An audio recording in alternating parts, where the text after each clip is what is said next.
Welcome to the end of the summer 2022 season, where I'm going to give you a little heads up on all of the series to expect. Plenty of old shows coming back to take the spotlight with new seasons including Bleach, Boku no Hero, and Iruma-kun. But of course I'll just be talking about the ones that I actually know about in detail. Unfortunately, because I don't watch shonen very often, these three are not going to be a very big part of this review, and this is pretty much all I'm going to be saying about them. Many of you are definitely aware of these series, and you are probably watching them as we speak, or have watched them in the past, so I have confidence that these series are going to be really good. My goal will be to talk about the new seasons, more niche picks, and to give you some of my opinions on them based on the source material and whether or not these are worth watching. And of course, I'll be starting off this entire pre-season with Chainsaw Man. This is the one that everyone is hyping this time, and they are just going absolute full simp on Makima. And they're all sort of going on their fours and barking for her for some reason. Yeah, I don't think I would do that myself, but I'm not gonna question it. The main guy, Denji, is just a simple guy with simple tastes. He's simping as hard for Makima as everyone else is. And this is just what makes him stand out as compared to most of the other shonen protagonists like Naruto. This guy literally runs on pure horny energy for Makima. So if you want to support a fellow Makima simp such as Denji, give the show a watch for sure. That makes him extremely relatable as a character, of course.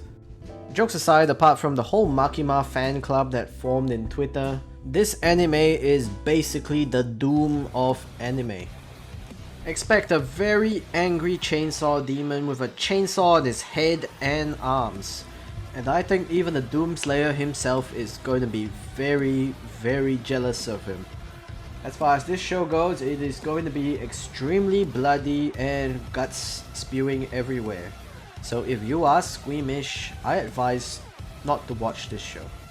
Otherwise, if you are someone who watches these types of anime with lots and lots of blood and gore and guts and violence, you are going to enjoy this show tremendously. With a little something more light-hearted in nature comes Spy X Family Part 2. If you haven't seen Spy X Family's first part yet, you are missing out on one of the freshest series of its time. Anya has definitely returned to give us all diabetes, and no amount of insulin is going to help us. It's the simple beauty of found family in a setting of spies, assassins, and the mind reader all in this one happy family. And it's actually one of the only anime series that has made me laugh. And I don't really laugh much at anything apart from toilet humor. Dick. And dank memes, so this is definitely an achievement in itself. If you like slice of life with a bit of action on the side, this is gonna be a fun watch. Of course, you can't have anime without a little bit of controversy from Twitter, and the sparker of these controversies alongside Marin and Nagatoro has returned for a second season. It is Uzaki-Chan. All I have to say about this whole thing is that there are much better things to worry about than the controversy surrounding an anime character, so just enjoy the anime as it is, as the author intended, give it a watch yourself, and then make your own judgment on this series. As far as the plot goes, Uzaki is basically a university student who has this bro-like relationship with her only friend in the university, Sakurai, who is a dude, of course, and it's a rom-com series with some fan service in between. As long as you leave your brain at the door, I think you'll just enjoy this one just as much as I did. Mob Psycho 100 Season 3 is finally out, and it's by the same guy that wrote One Punch Man, and in this case, the anime's quality did not drop like an absolute rock in the second season like One Punch Man. So I do hope this season will be as decent this time as well. It's about an Esper mob who is unaware of his strong Esper abilities with his completely normal boss, Reigen, who pretty much uses mob to his advantage for the most part.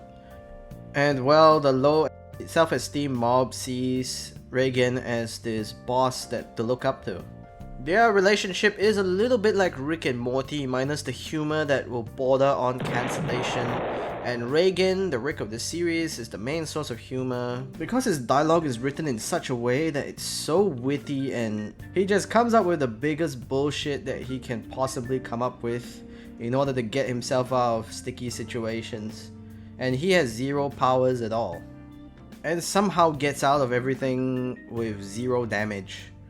It's got 2 seasons and counting, of course, so feel free to either skip or watch this one. I would definitely lean towards watching it. I do know how hard it can be to catch up anime, but it's a decent comedy action series for sure, with a seriously good studio backing it up, so it's worth the catch up.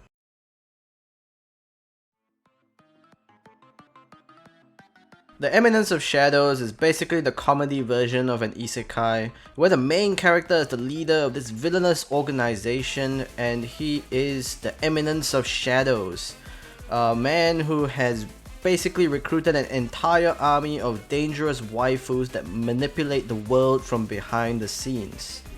And he acts as the bad guy to the bad guys.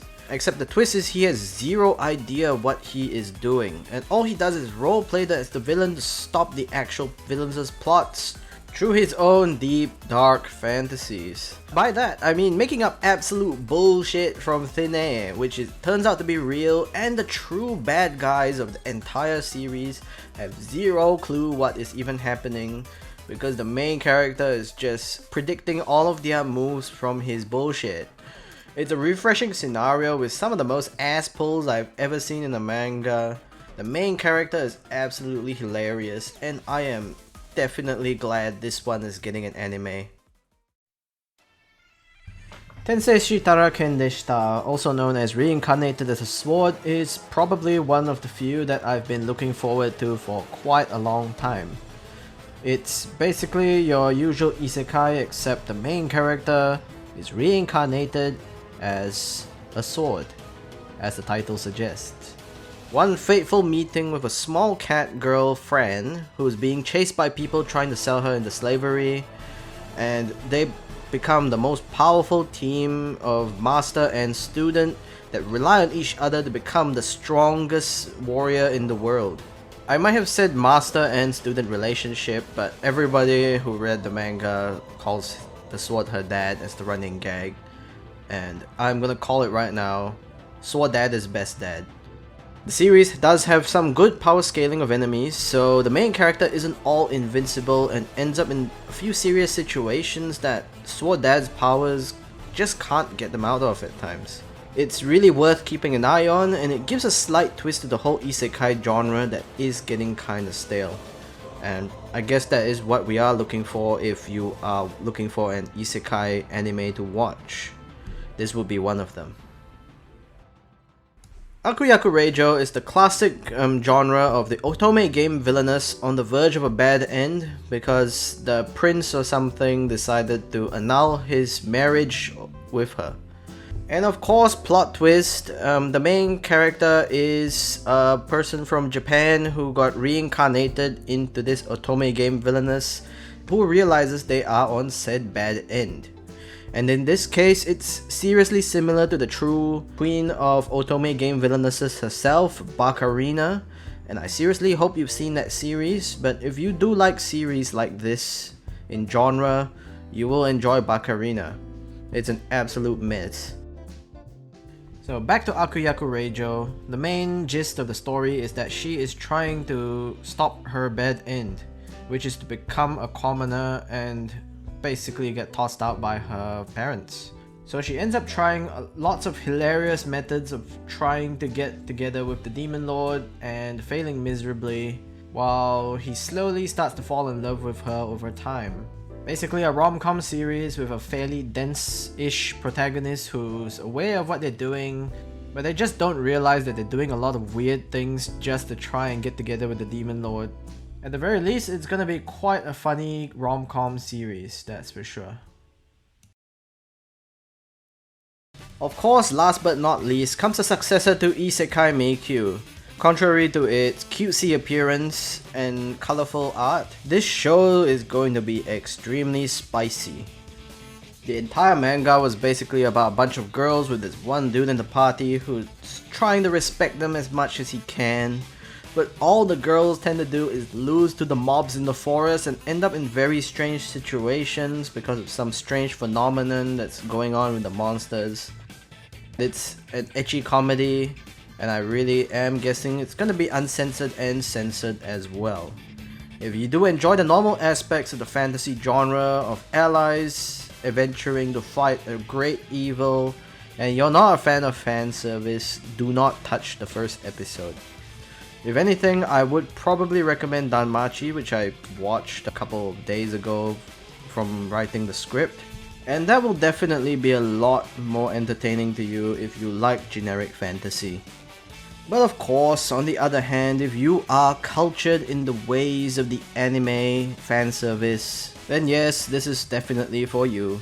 I still do question why I even read this manga in the first place, but I'll chalk it up to my curiosity. That's probably the word for it. As you can tell, there's a mountain of isekai and fantasy anime on this list, and it's because I used to read a ton of fantasy and isekai manga in the past. Hence, this review does focus mainly on the fantasy series of the season, along with a few others I've read the mangas of. I'll definitely enjoy seeing a lot of these animated for the first time, so all in all, it's looking like a pretty decent season for sure, at least for myself. Feel free to give me some of your recommendations for the next season as well if you have prior knowledge of these two. And as always, stay safe, stay humble, and stay cultured in all things anime. This is the Anime Knight signing off.